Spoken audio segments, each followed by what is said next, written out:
This just feels odd. Like, I'm not sure. Was this before class, after class? They might be about to tell us that. I don't know. But 14 years ago, Bellatrix Lestrange. She tortured them. They never gave in. We're going to make them proud, Neville. sterile, that's the word I was thinking of. Again, that just... It wasn't either boy's performance. That just felt empty. Like there was something missing in the dialogue. I think it was the writing. The script didn't do that moment justice. It didn't feel right. I can't just improvise a better way of saying what Neville said. It would need to be gone over and really looked at and thought about to make it right. That needed another draft. I feel like a lot of this movie is that needed another draft. Okay, I think I got it. The big thing is scenes being about just one thing. That was just about finding out the history of Neville's parents and absolutely nothing else. It didn't extend into another scene. Like I said, we don't know, was this before a class? Was this after a class? Nothing. No information.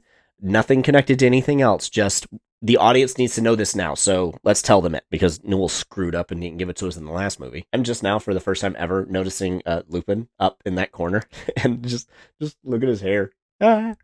That's great. Keep trying, Seamus. I actually feel like that would have been just a little bit better of, this shows that the Dumbledore's army is growing. All you needed was that moment with Seamus, of Seamus is here now. Or even a quick thing of, thank you for letting me join Harry, and I'm sorry. The moment that he brought that up, he didn't have a reason to have brought it up. There really was no big change that happened. Because they didn't give us one, they didn't need to have a whole scene devoted to that. It could have just been, oh, thank you, Harry. You're a great teacher. I'm sorry about earlier. No problem. And that's it. Just that, right quick, and it's gone. A full-bodied Patronus is the most difficult to produce. Fantastic, Ginny! Just remember as you stay focused. So focus, Luna. What was that moment? That was... Nothing happened. What were you supposed to infer about that moment between Harry and Luna? Was she focusing? Was she not focusing? Was she doing the spell at all? And why did he say her name? I don't know. So many mysteries. Like, this movie was edited by a blender, honestly. Think of the happiest...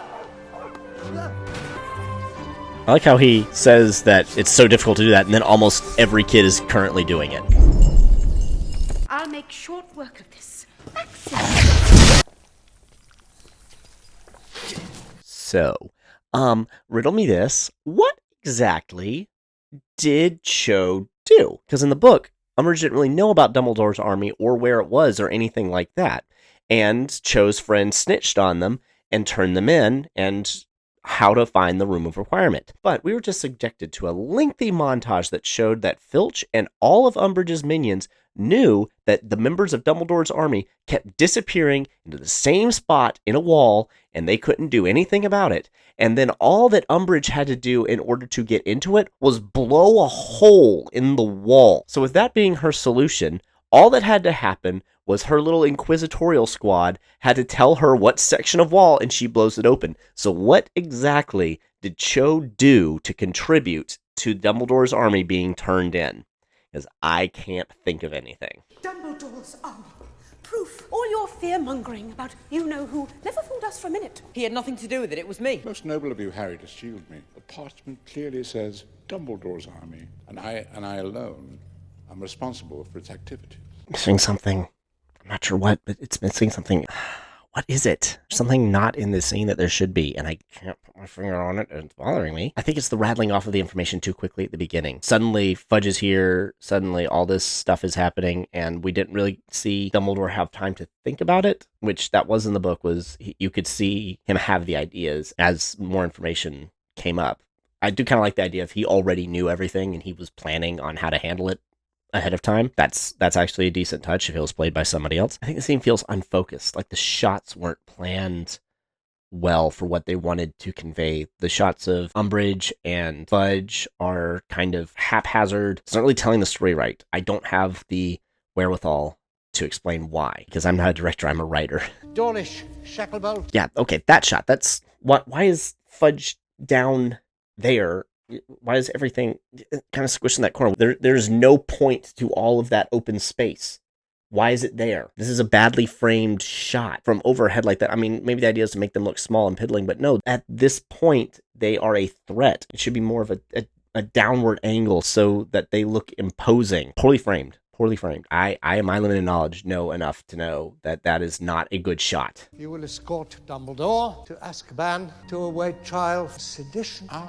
I thought we might hit this little snag. You seem to be laboring under the delusion that I'm going to come quietly. I have no intention of going to Azkaban. Take him!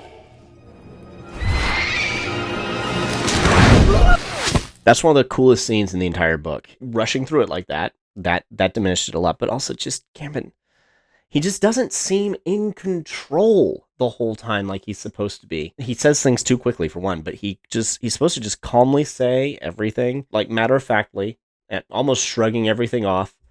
And there he sounded a little bit too desperate to protect Harry, whereas Book Dumbledore is just rattling off the facts of the case, like, yes, I know, yeah. Oh, well, no, see, I'm not going to Azkaban. He's supposed to have like a twinkle in his eye at that moment, like, oh, you silly children, you think I'm going to do what you're telling me to do? No, that's not happening. I'm sorry. I have way too many things to do to go to Azkaban for you. I'm sorry. I'm going to have to leave now. And then actually what happens is he knocks out everybody but Harry, and McGonagall's supposed to be in that scene. And I think, was Ron in there?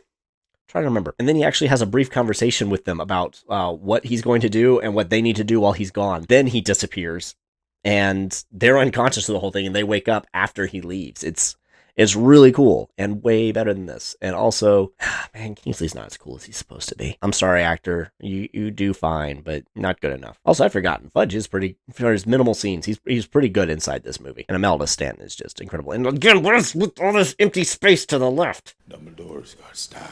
Also, why is Kingsley here? As far as movie watchers go, why is Kingsley here? Because as book readers know, Kingsley is an Auror. He's undercover. He is working for Dumbledore this whole time. In the book, it's actually Cho's friend that betrays them, and she is sitting inside this room as a witness as all this is happening. Before she gives a piece of damning information, Kingsley actually sneaks his wand out and adjusts her memory so that she's able to lie and say something else. But that's not happening here. And so given that Dumbledore's army was just betrayed, and Fudge and Umbridge are here with Kingsley, and as we had the betrayal and our mind is on that, it looks like Kingsley is betraying Dumbledore as well. And we're given no other explanation for why he's here or what it is that he is attempting to do to help Dumbledore. There's nothing inside this scene, and so it looks like a betrayal. They either needed to have him do what he was supposed to do, or they should have cut him from the scene, because it actually confuses the audience to have him there. Having him there is just a Crookshank.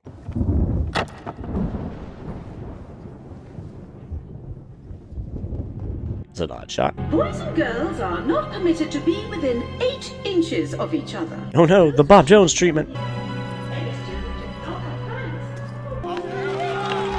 I like the touch of him getting rid of the pictures, although it does kind of broke the rules of how the pictures work. You may recall that Harry dropped the picture of his parents at the very beginning, and they were completely unaffected. But I did like what they were conveying by getting rid of all the pictures, because normally inside of the grand staircase, the walls are just covered with those pictures. They're all over the place. And without them, that whole thing looked a lot more bleak. So that was actually a really good visual touch of making the school look less than. However, while it does look cool, why did she get rid of the pictures? In world, what could be the reason for that? Doesn't make a whole lot of sense to me. That's the kind of thing that maybe could have used an explanation. I don't know. I'm grumpy.